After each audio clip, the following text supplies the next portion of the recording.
Alright, welcome back. In this video we are going to talk about tuples. Okay, tuples are ordered, immutable collection of values, of data. Right, so another data container. So of our data containers we now have just a variable, we have lists, we have sets, we have dictionaries, and now we have tuples. Okay. So unlike lists, it pretty much does most of the things that lists do, except you cannot change a tuple after creating it. Okay, we're going to use parentheses to establish tuples. So with variables, it was just an equal sign. With lists, we use brackets. With sets, we use braces. With there we go. Dictionaries, we use braces. And tuples, we're going to use parentheses. Okay, so we're going to make a tuple. We're going to do the fruits one again. Fruits is equal to, we'll do apple,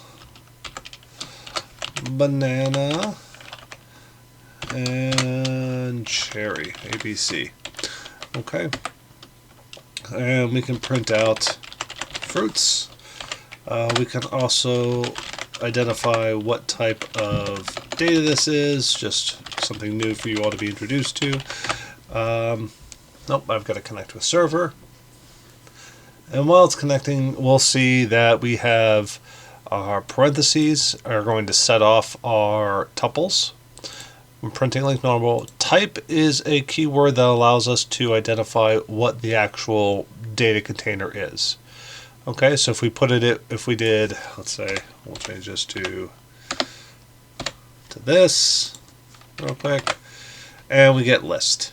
Okay, so that's just a way of finding out, okay, what actually is the data type that we're using here. Okay, so tuple. Okay. So why a tuple instead of a list? Tuples are immutable, means they cannot change, which makes them faster and safe for data that should not change. Think your JMU ID numbers, think of your social security number, think things that should not change. Tuples use less memory, so we're going to make them more efficient. We can also use tuples as dictionary keys. Okay, in the last video or in the video that's coming up, whenever we ask for a dictionary to spit out the items, it's going to put it in tuple form. Okay, so tuples are going to be able for us to kind of look at what's in dictionaries. That's what the output is going to be. Okay. Alright, and one point that I don't think I've made in class, but we're going to make here, is the right way and wrong way to create tuples. So we're going to say not a tuple. And let's say I wanted to create a tuple that had a single value in it. Let's say I just want to create one that has apple. Okay, and I'm going to print type not a tuple.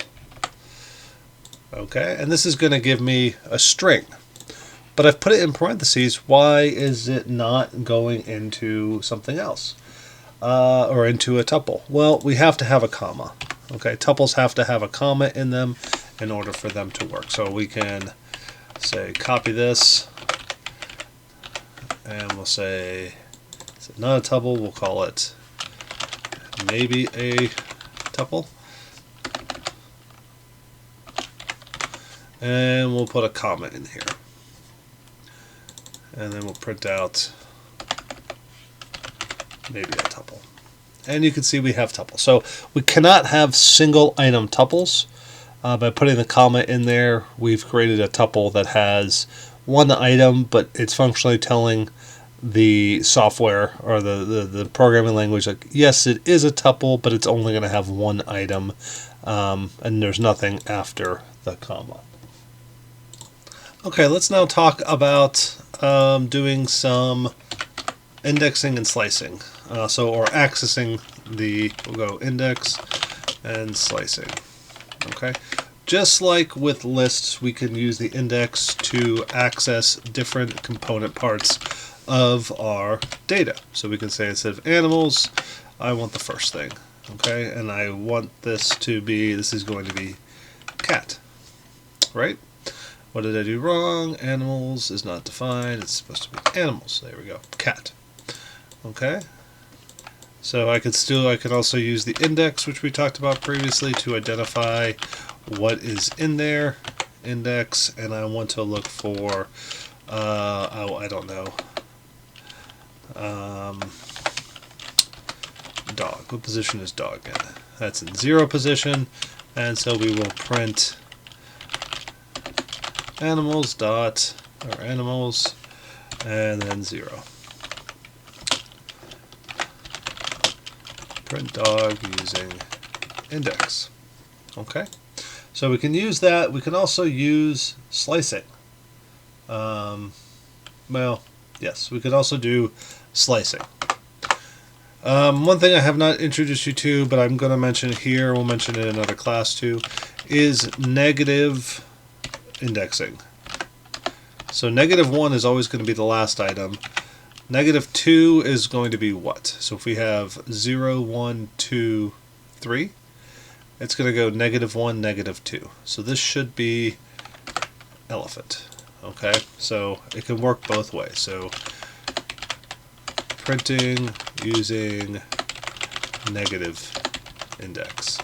Okay. Let's look at if we wanted to do some slicing. If we wanted to slice off a piece of this thing and just kind of have it print out separately, we could do that too. We could say 1 to 3. And that's going to give us a tuple of the items in index position 1 and 2, which are cat and elephant. Okay.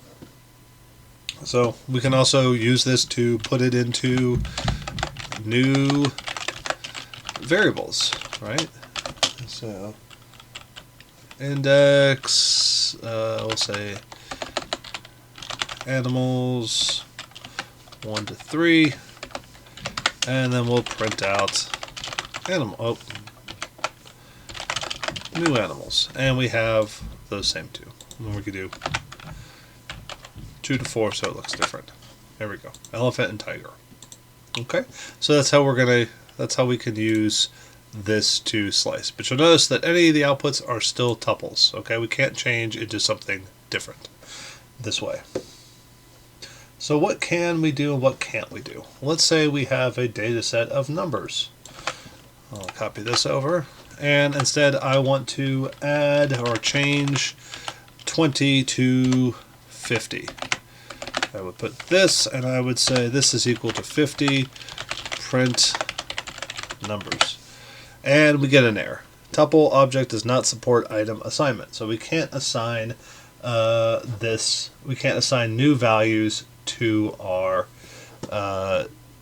two items in a tuple. What we'd have to do first is convert it to a list and then add the items to that list rather than the tuple, right? So we could do that by saying numbers list is equal to list numbers, and then in numbers list in position 1 we want to set that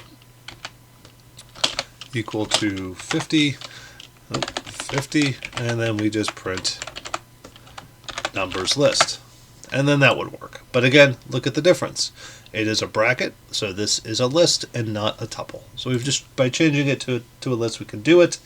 But if it's a tuple, we can't change things while it's still in tuple format.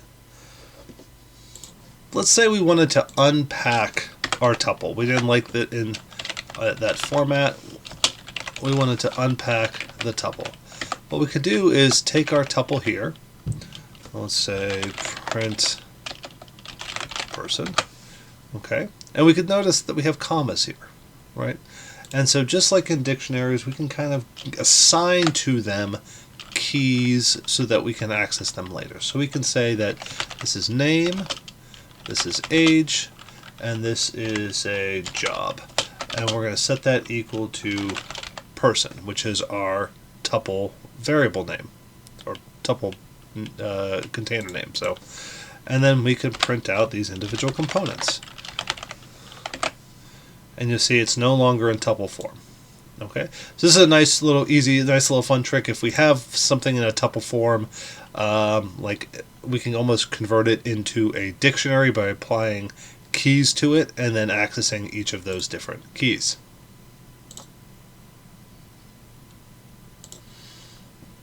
And then real quick, here are some of the notes for tuples. We have tuples are immutable and ordered.